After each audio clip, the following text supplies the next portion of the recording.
Hey, Brad. Hello, how are you doing? All right, how you doing? Tip top. Lovely. Anything you want to say, Brad? Should we start out? I think I'm on best behaviour today, I think. Are you? Oh, there we are. All right. Don't start. Right. Okay, we'll start then. Nice. Good to be back. Last couple of weeks. Yes, it was a long time, had a nasty shoulder injury, and then midway through my rehab I caught COVID quite bad, so I was that put me back about 4 or 5 weeks, so yeah, it's nice to be on the field and still be alive, the way things went and stuff, so it was good. How bad? Oh, pretty bad, yeah. We obviously get thoroughly tested here, so it was picked up pretty quick, but I got tested on the Monday, and I trained, and I felt so. I went home and trained in my garage and felt fine, and typical. Oh, this won't affect me, but yeah, I hit the wall then quite bad. But my wife thought at first it was just me shamming and the man flu and all this came out, but then she was peeling me off the sofa every day. She kind of realised it was quite bad, but no, it was ridiculous, and I wish on nobody to be fair, but then. My kids have been good with it, so it's only me that really had it bad, so I guess we take that in my house. How long were you sort of on the sofa for? Well, at first, obviously you have your 2 weeks. At the time, it was 2 weeks quarantine, so I did that. But good 12 days ill, real bad, and then it's taken me probably an extra month or so to get my lungs back. I felt difficult to run, and it was tough. Like I wouldn't lie to you, it was pretty bleak at one stage. But I got through it, and I'm feeling I'm coming back to a full fitness. So. Was it all in your house? You didn't have to pop into the hospital? No, yeah, it was quite sketchy. I went out, bought oxygen monitor. I was told by the doctor, and I was pretty low once. So I was probably on the verge of falling off a sofa, but. It is. I'm lucky enough. I just got through it by eating Toblerone, so I had about 15 Toblerones a day in the end. So that got me going. But no, I'm fine now. It's not laughing matter. It's a terrible thing, and I was probably the one the worst, saying we'll be all right, we're all fit and healthy. But it hit me hard anyway. You scared at all, Bradley? Yeah, definitely, because it's just the way it affects you. I when I had it, I typed in, you type in COVID on Google, it comes up with a list of symptoms. I literally went from top to bottom every day. It was the migraine, I got a dry cough, lost taste and smell, that was the next day. And literally followed suit all the way down to, at first I was quite lucky, it didn't affect my lungs, but, in the end it did. I was sat, we were on the sofa watching some TV, and my wife goes, you're breathing funny, but then I was like, on the side, so... Yeah, it was shocking to be fair, but look, I'm over now and I don't want to catch you again. Did you have it the worst, do you think, out of any of the sort of your peers? Obviously people had it. Do you think, were you the worst out of all the rugby players? I suppose, yeah, we've had a couple, I think, but most of our cases, I guess, had non-symptoms. They weren't asymptomatic, I think, as they say. But yeah, they were fine. So they all thought they were shamming, just getting time off for training, I guess. But I believe me, I wasn't. But yeah, I don't know. Maybe I trained too hard when I had it at first. I've been doing some research, and people have been saying that if you train and it affects the way your energy systems or something in your cells, maybe that was it. That's how I've come to the conclusion. I should have listened to my wife. She said, "Don't go training now," and I was like, "I'll be right in the garage for 5 hours on my bike," and then I come back in next day. I'm hanging, on the floor like so. So your shoulder was in, remind me, mid-November? Yeah, against Munster away. 20 seconds of the game. And I get a big shot on my collarbone, and my collarbone just disintegrates. So that wasn't the best start. Yeah, it's one of those things. Contact. You just the way the angle I got hit. And that it was a nasty injury to be fair, but it's good now, strong. And the COVID scare was what, January, February? Yeah, on my daughter's birthday, funny enough. So on the 12th of January, it was not good, just after my birthday. Good week it was. Okay, so you're okay now. It's good to get back on the field. How are you feeling? Yeah, great. It was nice to be at our drip fed my way back, and it's nice, and especially local derbies to come back for. It was good. It was nice to be on the field with the boys, and I think what people don't understand, when you're injured, you train ridiculously hard. Like, you're in at 6 o'clock in the morning, and you're still out because they with COVID and stuff on the bubbles. You can't really be around the matchday squad most of the time. So, it's a couple of you in a group, and you're training early hours, and then waiting for the boys to finish training, back in late. So. And if anyone knows me, I love the interaction with the lads, and being around the boys and stuff. So it's nice to be back. My missus, I was in the house and telling her jokes and stuff, which she didn't kind of get. So I'm glad to be back with the boys. What's left for you in the rugby, Bradley? Next couple of years, what are you looking at? Yeah, I've been asked this a couple of times. A couple of people retired me already. I enjoy my rugby. You're a long time retired, and I'm lucky here because the coaches look after me for the week. I train as hard, and if people know me, I probably overtrain a bit on the conditioning side and the weights and stuff. But I find in the game enjoyable, and playing.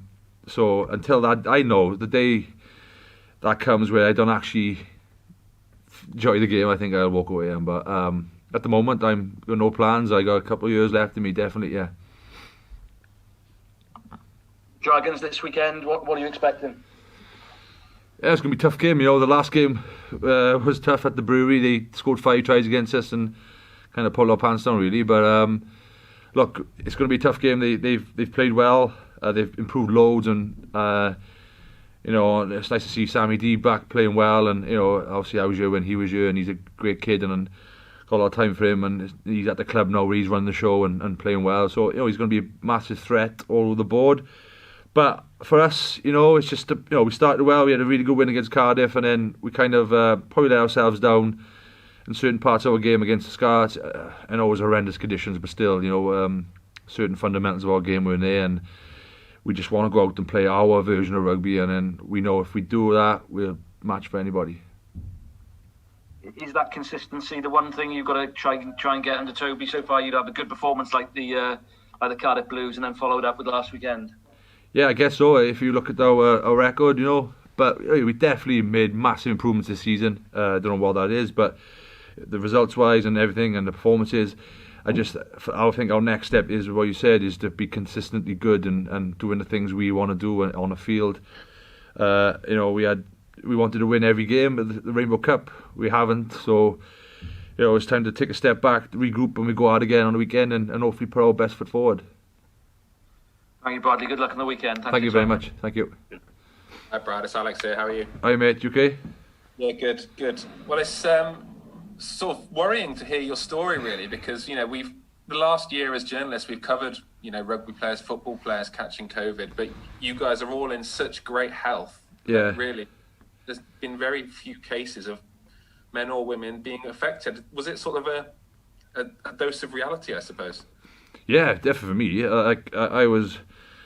I wasn't saying it was a person thought there was a big conspiracy or anything, but I'd watch the news and stuff, and I'd be like, come on, we can get through this, and not take things for granted, because I've been very careful with as soon as the restrictions came in, the lockdown, I stuck by the rules to the letter, and I was good and never went out and stuff. So the catch was the biggest surprise, because I had been anyway. So I was blaming the dog. That was the one. I said we took the dog for a walk. Maybe the dog gave it to me, but. Yeah, it's not nice. No, I wouldn't show anybody. It was terrible at the time, and quite worrying. Yeah, because I'm never ill. Only ill, it's probably a hangover from a team social. That's the only time I've ever been ill in the last 20 years. So to have that and be as ill as I was, it's quite scary. Yeah. But I got through it, and I guess what doesn't kill you makes you stronger. That's what my dad used to tell me. Yeah. And you must have been thankful that, like I said, because you're a professional athlete, obviously, you're in good nick, you're physically fit and well-being. And if it knocks you for 6, obviously, people in worse health condition, we all know what's happened, unfortunately. Yeah, it's horrendous, and I think the good thing is, because we get tested so vigorously, and the way the COVID bubble is at the club is literally so strict, and, we never break any rules. If you ever get on the side of a Chris Towers, our physio, he'll literally hunt you down and find you if you ever skipped something, But I guess I'm glad I got tested, and glad I didn't pass it on. I did pass it on to my wife. She was positive about 5 6 days later than me, and she had it quite bad for about 1 or 2 days. I think that the kids are the way. I got 2 young children, and I was really worried. And obviously, my wife's side, her mum and dad, I didn't really want to have a spread to them, and stuff. That's what I was more worried about, that I would infect someone else, So I literally locked myself in my wardrobe for 14 days, and it's not nice. It was terrible, but look, we got through it, and I think we got through as a nation as well. I think it's really positive at the moment out there, and it's nice to see things back opening and stuff, and people go back to day-to-day lives, and it was just a nice feeling on the place, Yeah, exactly. And I mean, in terms of yourself, it's never nice to be injured like you were. You've gone through it countless times, I know. How did it affect you, not just physically in that, but I guess mentally? It's delayed you coming back from the shoulder injury. Yeah, it was at really the worst time. It was probably 6-7 weeks into my rehab, where I was just starting to run, and I was feeling strong again. I was starting to tick all the boxes. I had a Zoom call with the surgeon, and he was very happy, and literally bang, hit me. Then it put me back at least 5-6 weeks. Yeah, got easy, because obviously the 2 weeks you got to sit and do nothing. It was like right at the worst time, and lucky the physios are awesome here, and they got me through it. But then it probably took me 2 or 3 weeks, or a week at least, literally come in, speak to the doctor, he'd do a quick bike test, I'd go back home, and we drip fed it back in, So yeah, it hit me, but yeah, I guess I've been around the block quite a long time, and you just got to take things on the chin, and you always get through it. You always do. It's just really the way we get looked after as rugby players, It's our medical care second to none, So I knew I'd get through it. It was just a bit annoying at the time, so.